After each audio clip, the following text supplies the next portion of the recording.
Hello everyone, my name is Wayne. And I'm Rebecca. And we are Your Bourbon Journey.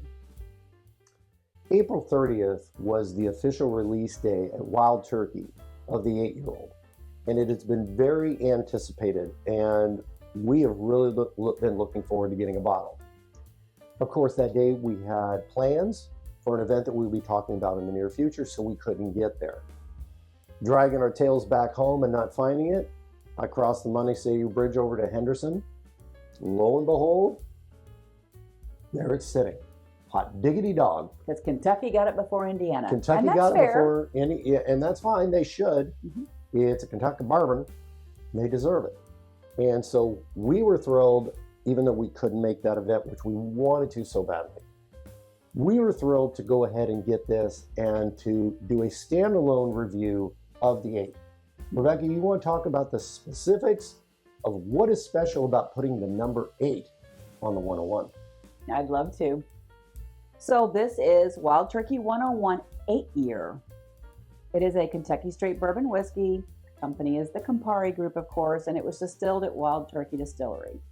Its mash bill is the traditional Wild Turkey mash bill of 75% corn, 13% rye, and 12% malted barley. The age is a minimum of 8 years. Proof is 101, and I think they should probably trademark that proof number personally. MSRP is $45. It was just released, as Wayne said, April of 2025. And we were able to get it in Henderson, Kentucky at Beverage Barn for $42.99. So it was a little bit under. The interesting thing about this one is, when I started drinking in college, mm-hmm. when I was legal to drink, mind you, Wild Turkey 101 had the 8 on it then. It was always 8 years mm-hmm. old at that point in time. As things shifted through the years, a lot of the different distilleries started dropping their age statements, especially if they were more than 4 years old, including Wild Turkey. Now we know that Wild Turkey has a 12-year-old. Yes. But it is not offered in the States. But I was fortunate enough to get one because my hubby here got it for our anniversary. So we do have a 12-year-old. It is fantastic. We've not reviewed that yet. We should probably do that sometime. Yeah, it would be a good idea. So they also, of course, last year released, not even a year ago yet, it was last fall, released the 70th anniversary edition of Wild Turkey 101 in honor of Jimmy Russell's 70th anniversary with them. And that one had a combination of 8, 9, 10-year-old mm-hmm. blends in there. And it's fantastic. We know that they particularly selected very special barrels that would be honoring Jimmy Russell for that mm-hmm. bottle. But to bring back this, I think there's been a lot of talk and grumbling in the Wild Turkey fandom that they really want an 8-year, and they don't want to have to go overseas to get it or get on an airplane and get it in a duty-free shop or something like that. So they've brought it back, and I think it's pretty exciting to have this big old bold 8 on here again. Yep. And yeah, it's a little bit more than your Wild Turkey 101. I think it's about $20 more. We can probably find Wild Turkey 101 around here about at $22, and this was $42, $43. We had discussed about reviewing it maybe with 101. Maybe with the 12. Maybe with the 12. Maybe with the 70th anniversary. Maybe with the 13, the 15, the 17, the 23, hut hike. We decided this needs to be reviewed as a standalone. Because it's special. It's going to be a regular thing, and I'm excited about it. We're both Wild Turkey fans, and to know that this is going to be a regular offering. And what's really cool is we've had the opportunity to meet a couple of the people that work at Wild Turkey, and both of these guys that work there have been waiting with bated breath, and they've actually seen it. I think they tasted it, and I think they smelled it. Yeah. And they have been waiting for this guy to make his grand entrance on the stage. So let's not wait any longer. We've been waiting a long time too. Oh man. I mean, I was probably I don't know when they took away the age statement, but I'm just remembering back into the day where they had it on there all the time. So I'm pretty excited about it. Oh, I am too. And more than likely when the camera goes off, I'm going to refill. I just can't. I'm just saying. Because you got a backup bottle. Oh, yeah, absolutely. Let's get I need to get going here. I'm excited. Just look at the appearance. It's kind of a honey color. Got a little bit of, it's honey. Barrel notes a little bit. But of course, if we got the lights, it's a little darker if you get it out of the lights. I'm massaging it. I'm becoming one with the bourbon. It's got some nice legs forming. I One can with the see it bourbon. against the table. Look at this. Got some really nice legs forming. You know, your touch brings legs. Mine just, I don't know, it brings distortion. It's because it's a gentle roll. It's gentle. You don't have to go crazy with it. And then you watch it just start forming. See, and look, it's dripping down nicely. And Okay, you know, now that we've rolled it, massaged it, and kissed it almost, can we just taste the thing? you smell it first. Oh, that's right. We got to smell it. Another step. Oh, Okay, that's interesting. I'm getting clove right off the bat, Mm-hmm. and I love clove. This, you can tell on the nose, is different than the 101. Well, it's got clove typically. Uh-huh. Clove typically is coming from the barrel, so you're getting some barrel notes put on the nose with the clove. And the clove pops up. It's immediate. So I'm also getting, and maybe it's just the day for me, and we were having a long discussion about wild turkey last night while we were watching some YouTubers, to be honest. And a couple people say they get sweet and sour notes. I am actually getting some lemon zest on this. But I'm not getting the traditional brown sugar you normally get. No, my palate, my nose, I should say, my nose is picking up that clove. I'm getting clove, lemon zest, and a really rich vanilla, which I don't normally get those things in wild turkey. So it's kind of funny for me. I should trade glasses. You want to? We haven't Let's see what had a drink happens. yet. Oh yeah, clove, lemon zest, It's just me. creamy vanilla. I Yeah. can't say it's creamy, but it smells like it's gonna be creamy. It's just me. I can get, there is a tad bit of vanilla, I agree. Mhm. Which normally we get more of a brown sugar on this. So it's interesting that the sweet note is coming through as vanilla. Okay, I've had enough. I got to drink it. I think we should sit here for about 45 more minutes and nose it just to bore people to death. So, no, seriously, it is time. Long time passed. Mm-hmm. Cheers. Wild Turkey 101, 8-year. Cheers. You've grown up. You become a man.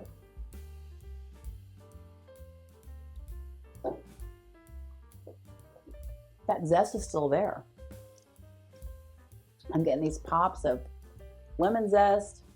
I'm still getting the clove. The nose matches the palate completely for me. Oh, totally agree. Wow. It makes me a little crazy when the nose is not anything like the palate. Mhm. But you expect it to be somewhat different because your nose does things different than your palate does. But wow, I mean, it's like vanilla cream pie almost, and with lemon zest sprinkled across the top and a little bit of clove maybe in the pie crust. I don't know, but it's like I'm getting it all. It's crazy. I just get clove. I do get the citrus part, and I get a little bit of vanilla. I never get pie because I was raised by my grandparents. Everything was like cheap stuff, nothing fresh baked, and my idea of pies are those Hostess baked pies. Okay. Well, that's okay. And those are if good. we're having a cherry pie or an apple pie, you can Oh. get shit. But like a vanilla cream pie. It's like Yes. or think about, I'm sure you've had like Hunt Snack Pack pudding. Think Oh, about vanilla pudding because it's a really creamy and it just has a really nice mouthfeel. It's got a nice texture to it, and I'm feeling the creaminess and I'm liking that. It's got a good viscosity. It's really good. After a minute or two, I think we'll probably try to go to the finish. I'm really enjoying this. It is, we didn't need the Wild Turkey basic one to compare. It is different. It's different. It's different, and it's pleasantly different. You can tell they're related. Oh yeah. And Same at the family. same time, you can tell Same mash bill. you can tell this one, well, I'm a year older, I'm a little stronger, a little different than you are, Mm-hmm. So this is just singing to me because I love the congruency of the nose and the palate, and because it just really, when it happens the same, your palate's so ready to receive what your nose was smelling. And sometimes when it's really different, sometimes it's different and it's a good way, right? It's Mhm. better than the nose was, But when you're enjoying the nose and then the palate's the same, it's like, yes, we're Yep. ready to get there. I'm digging it. This I'm really digging because it, use your word, digging. I love it. It's different. It's different. It stands alone well. And I know I've repeated that. It's very good. Well, let's check out the finish. Well, let's see.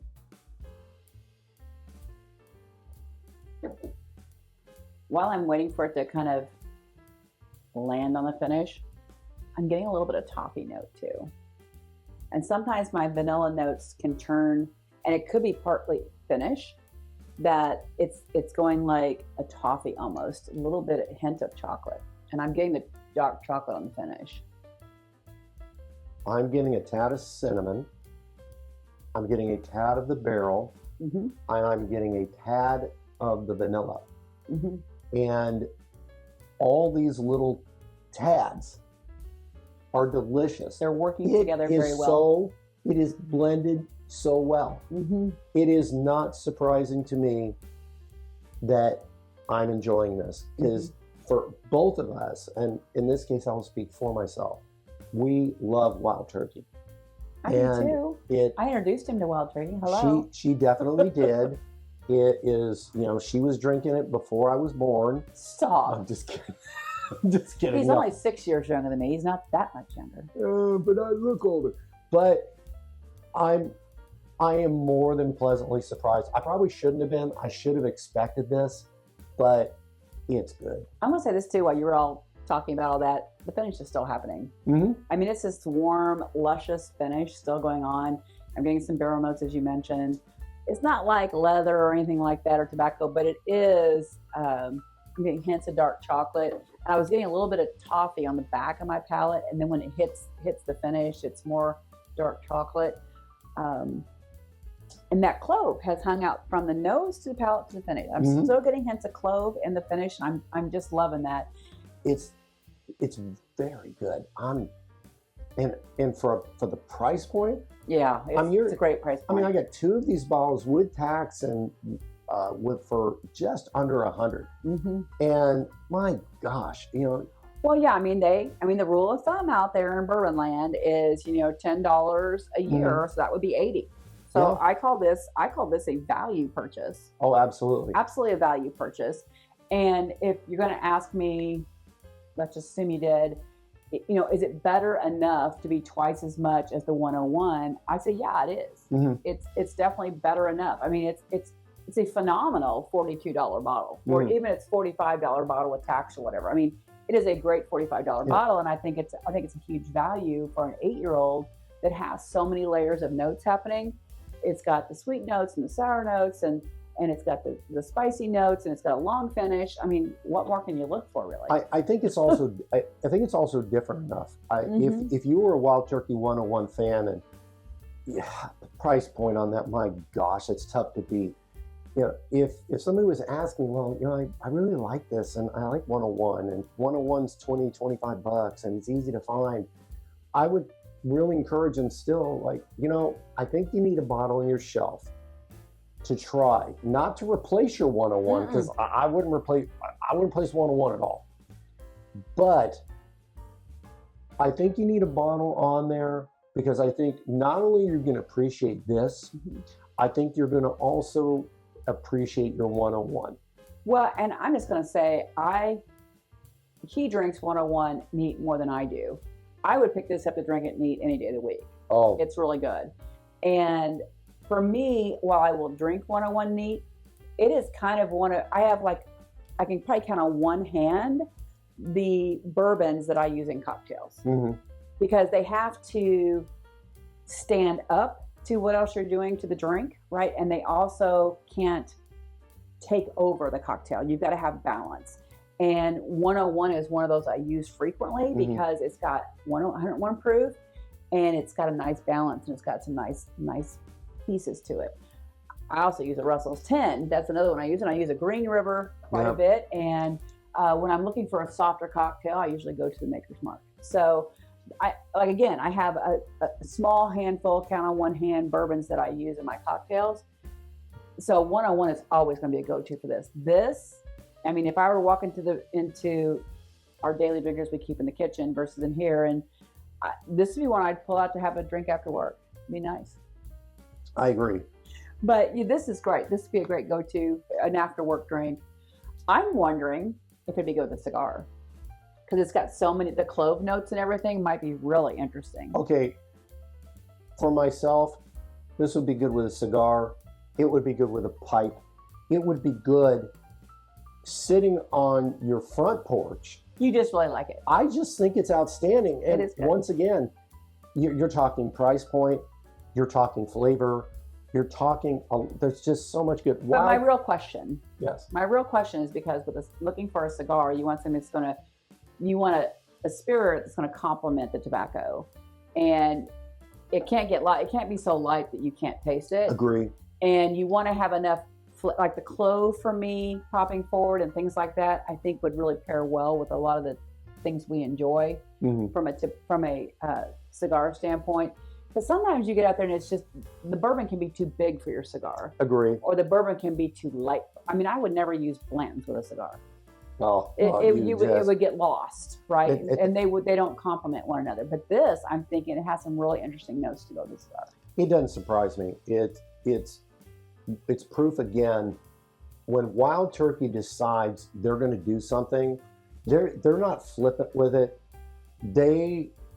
It's a punch in the face if you're a boxer, because it's coming and it's going to be good. So I've been homing in enough about it. And we need to wrap, because you all are going to be thinking, okay, we got to go get a bottle. you're like, okay, fine, look, stop talking, because we need to get to the store. I got to get to the store. So I'd like to say cheers to our friends at Wild Turkey. The couple of you, I don't think I'm allowed to say your name, but either way, you know who you are if you're tight with us. We love you out there. We look forward to seeing you in the near future. Thank you so much for watching. If you liked what we do, please hit the subscribe button, and always remember to drink responsibly. And today, remember to drink Wild Turkey. Cheers. Gobble, gobble.